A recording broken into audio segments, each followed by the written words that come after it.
What's up, cubers? My name's Kenneth. Today I'm really excited to show you guys this cubic 2x2x16 from NK Cubed on YouTube. And it comes in this really great box, which has a 3D printed base. And the puzzle itself is also designed and 3D printed by NK Cubed. So I'm really excited to show it to you guys. It's a 2x2x16. Oh my goodness, so many layers. It looks really cool. And it's got a couple quirks, and I want to show it to you guys in a little more detail. So this puzzle was printed on a Prusa i3 Mark II S, and it was printed in black PLA, and I think it looks really great. Like, the pieces look very, professional, and really you can't really tell that this was printed on a home printer. One thing that's really cool about this puzzle is similar to my Yoda 3x3, these are actually extensions that are super glued onto a core, and the core in this case is a mini Ishin 2x2. And actually, let me see if I can take it apart and show you guys the mechanism, because I think it's pretty cool. So here's the base piece, and you can see that the piece is just really intricate, and the pieces are all very well sanded and stained, and you can see it's super glued to this piece here, and this is actually the corner of a mini Ishin 2x2, which plugs into the core of the puzzle. And then we have all these layers, and basically all these middle layers here are all identical pieces, and they all kind of have grooves and sit in each other like that, which I think is really neat. And the top layer kind of goes in this little groove here, which kind of creates this gap here in which all these middle layers can turn. So all these pieces here can fit between the top and kind of middle layer here. And so yeah, it's a really simple design, and I really like kind of how easy and simple it is.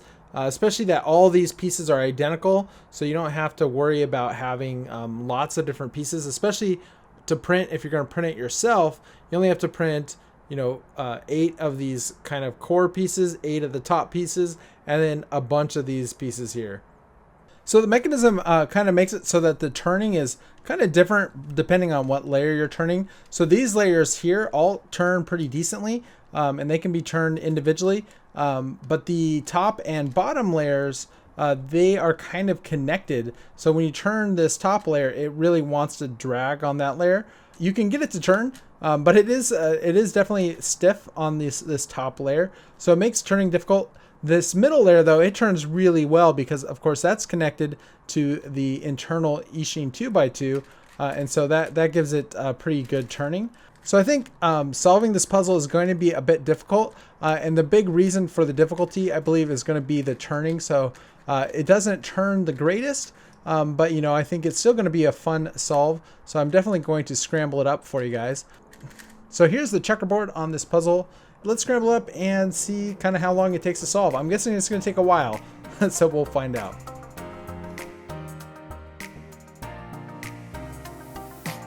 So when you're scrambling this puzzle, you definitely want to keep it so all the layers are aligned. That way you can scramble all these little layers, and then you can scramble it like a 2x2 to kind of give it its final scramble.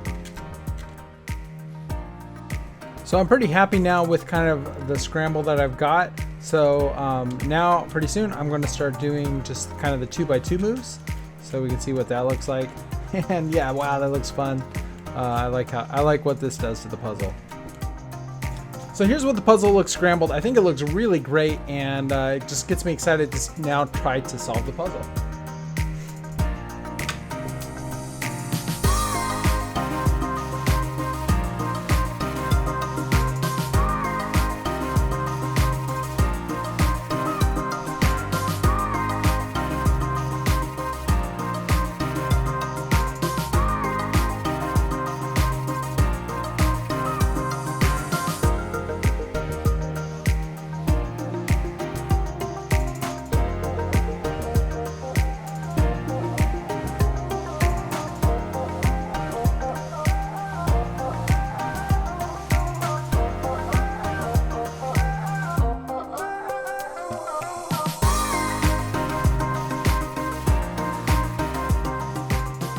So I finished solving the 2x2x16, and I really enjoyed it. As you guys know, I really like 2x2x n puzzles, and although this puzzle didn't turn very well, it was still a lot of fun.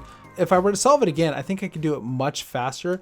The biggest challenge I was having was the single algorithm you really need to solve a 2x2x puzzle switches two pieces. That algorithm I memorized years ago, and I actually don't really remember the algorithm, but it's all muscle memory. So when the puzzle gets locked up, my hands get stuck, and I end up losing my spot and not knowing what to do next. So I had that problem, especially on the middle layers. But as I solved kind of up and down and got to the outer layers, I had practiced it so much on the inner layers that the outer layers went way faster. So if I were to try it again, I think I could do much better at this puzzle. But it took so long to solve, I'm probably not going to scramble anytime soon. If you are interested in this puzzle, definitely check the links in the description below. If you have your own 3D printer, you can actually 3D print it yourself. The files are on Thingiverse. And yeah, I'm really happy that NK Cubed sent this puzzle to me. So thanks very much. Definitely check out NK Cubed on YouTube. He only has 284 subscribers, and I think he's got some really fun content. So definitely check it out. And yeah, I hope you guys enjoyed this video. Definitely stay tuned for the next video. Thanks guys for watching, and of course, have a great day.